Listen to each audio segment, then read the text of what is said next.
આ આપણા ક્ષાત્ર ધર્મની પરંપરા છે. આપણે ક્ષત્રિયો રામ અને કૃષ્ણની પરંપરાના વહાકો છીએ. એટલા માટે છેલ્લે એટલું કહું કે આપણે જો આવી મહાન પરંપરામાંથી આવતા હોય તો આપણાથી શું કરાય, શું ના કરાય, શું બોલાય, કેવી રીતે બોલાય, શું ખવાય, શું ના ખવાય, અને શું પીવાય અને શું ના પીવાય એનું ભાન આપણે ક્ષત્રિયોને હોવું પડે.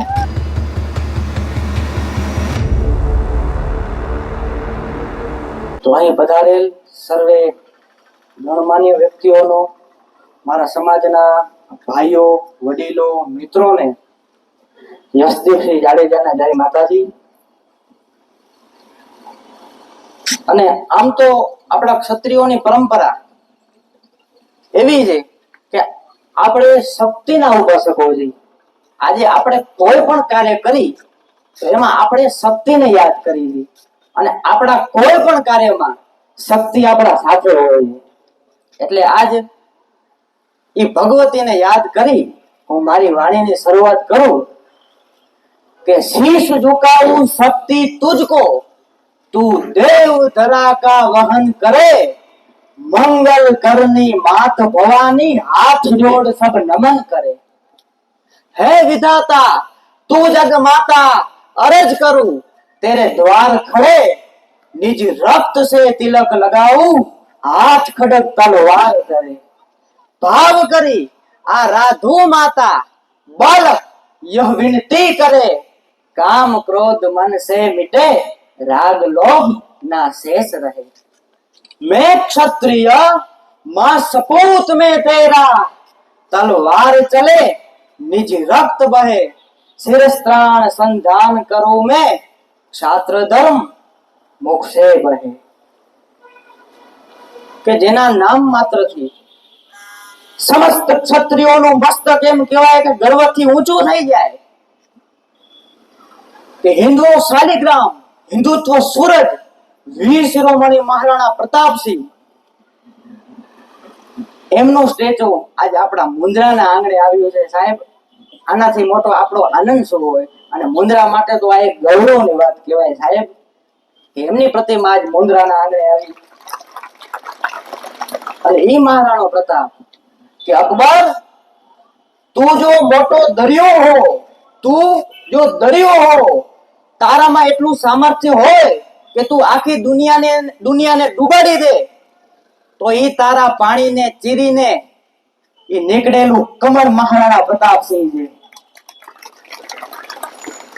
કે ધારી ટેક એક ઇષ્ટ વિના નિમનોના જીમનોના મિષ્ટ જોલો જવાનું ખેરું ના, होती मुगलानी क्षत्रिय पुत्रेन को मिटाऊ ना, चलो नाम मेरो प्रताप है, हऊ नहीं शांत जोलो दिल्ली गट जारू ना. ઈ મહારાણા પ્રતાપ કે સાહેબ કે અકબર નું ગમે એટલું મોટું સામ્રાજ્ય હોય, અકબરના દરબારમાં જો માથું નમાવું તો રાજપૂતાણી નું ધાવન લાગે. એ અમારા શક્તિસિંહ જાડેજા લખે છે.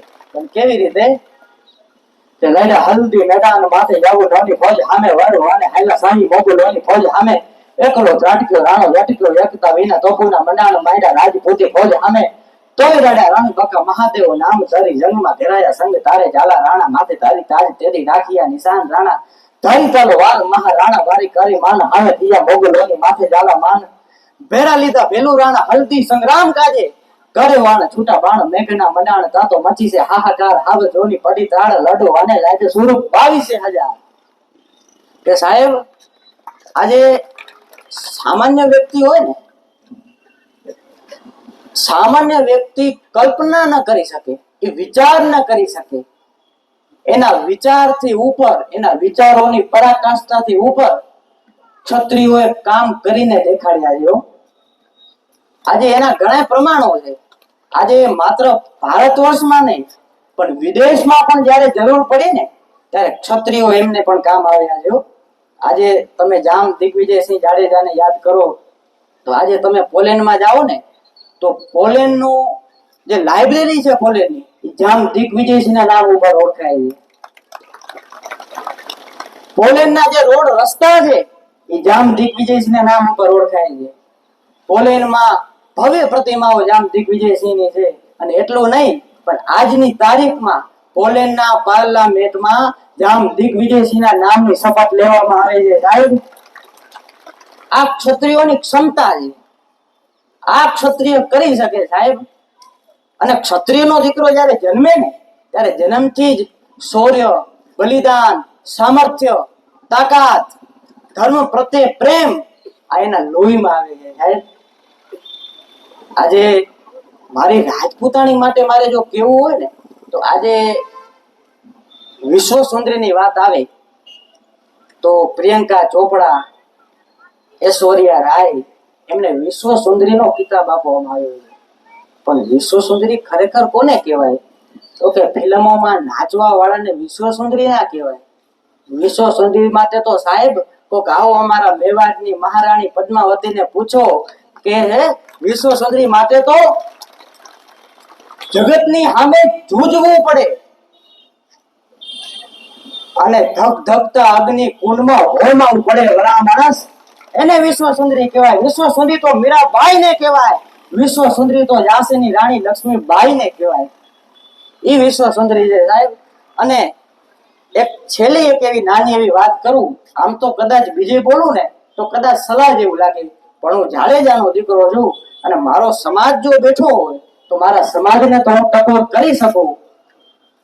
કે આજે અહીંયા સીબી રાજાની વાત બધાએ સાંભળી હશે કે આપણા ક્ષત્રિય ધર્મની જે પરીક્ષાઓ લેવાની છે, જે કસોટીઓ લેવાની છે, કે સીબી રાજાના શરણે જ્યારે એક ઘાયલ હોલો આવ્યો અને આમથી બીજી બાજુથી ઉઠતો ઉઠતો ભાજ આવ્યો અને સીબી રાજાને કીધું કે આ હોલો મને આપી દો, આ હોલો મારો શિકાર છે. ત્યારે સીબી રાજાએ કીધું કે હું ક્ષત્રિય છું અને હોલો મારા શરણે આવ્યો છે. મારો ક્ષાત્ર ધર્મ છે કે શરણે ગયો સોંપે નહીં, રાજપૂત તારી રીત, મરે તોય મૂકે નહીં, ખત્રી હોય કે ખપીત. આ મારો ધર્મ છે, હોલાની રક્ષા કરવી મારો ધર્મ છે, હોલો હું ના આપી શકું. ત્યારે બાજે એવું કીધું કે ઈ તમારો જો ક્ષત્રિય ધર્મ હોય તો હું પણ ભૂખ્યો છું, મને જમાડો તમે, ઈ પણ તમારો ક્ષત્રિય ધર્મ છે, ઈ પણ તમારો કર્તવ્ય છે ભૂખ્યાને જમાડવા. તો હું માંસ ભક્ષી છું, મને હોલો ન આપો તો કાંઈ નહીં, પણ મને એટલું માંસ આપી દો. ત્યારે તરત ને તરત માંસ લેવાય ક્યાં જવું, એટલે સીબી રાજાએ વચ્ચે છાબડામાં એક બાજુ હોલું રાખ્યું અને બીજી બાજુ એમ કહેવાય કે પોતાના શરીરનું માંસ સીબી રાજાએ રાખ્યું. ધીમે ધીમે ધીમે સમય જતા સીબી રાજા પોતાનું માંસ રાખે છે, પણ છાબડું એમ કહેવાય ટ્રસ્ટનું માંસ નથી થતું, કારણ કે આ તો છાત્ર ધર્મની પરીક્ષા હતી. છાબડું ડગવાનું તો નહોતું ને ધીમે ધીમે ધીમે સમય જતા એમ કહેવાય સીબી રાજાએ પોતાના આખા શરીરનું માંસ એ છાબડામાં રાખી દીધું અને છાબડું એમ કહેવાય ટ્રસ્ટનું માંસ ન થયું. પણ જેને પરીક્ષાની પરાકાષ્ઠા કહેવાય, જેને કસોટીની પરાકાષ્ઠા કહેવાય, ત્યાં સુધી સીબી રાજા પહોંચી ગયા હતા અને પોતાના આખા શરીરનું માંસ છાબડામાં રાખી દીધું હતું. તે છતાં સીબી રાજાને થોડો નતો લાગ્યો ભલા માણસ એનું નામ ક્ષત્રિય છે. ત્યાં તો દેવોને પ્રસન્ન થઈ જવું પડ્યું. આ આપણા ક્ષાત્ર ધર્મની પરંપરા છે. આપણે ક્ષત્રિયો રામ અને કૃષ્ણની પરંપરાના વહાપો છીએ. એટલા માટે છેલ્લે એટલું કહું કે આપણે જો આવી મહાન પરંપરામાંથી આવતા હોય તો આપણાથી શું કરાય, શું ના કરાય, શું બોલાય, કેવી રીતે બોલાય, શું ખવાય, શું ના ખવાય અને શું પીવાય અને શું ના પીવાય એનું ભાન આપણે ક્ષત્રિયોને હોવું પડે. પણ હવે મારે વધુ સમય નથી લેવો, કારણ કે બોલવા કરતા બકવા તણી મને જીવનમાં લાગે ભીખ. કંઈક ઠાવકું બોલાઈ જાય તો જગા ઠીક. જય માતાજી, જય ભવાની, જય ગૌ માતા.